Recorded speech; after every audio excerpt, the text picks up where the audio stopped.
এসেছি বসি খানিকটা গোবিন্দ গোপাল নাম জপ করি গিয়ে। হরে কৃষ্ণ হরে কৃষ্ণ কৃষ্ণ কৃষ্ণ হরে হরে হরে রাম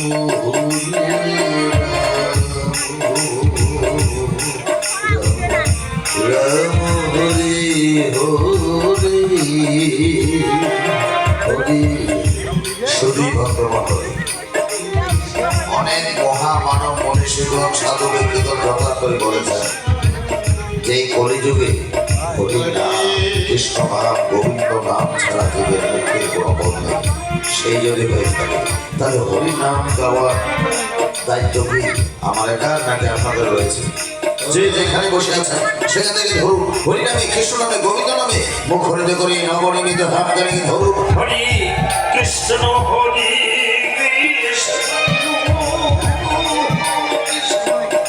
কৃষ্ণ হরে হরে হরে হরি রাম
বিগত যুগগুলোতে শত শত হাজার হাজার বছর সাধন ভজন তপস্যা করে ভগবানকে লাভ করতে পারে।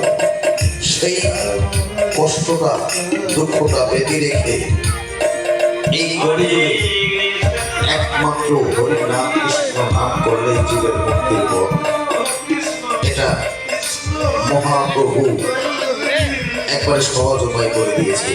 তবু আমরা কেন জানি এই নামটাকেই আমরা ঠিক মতো উচ্চারণ করতে পারছি না।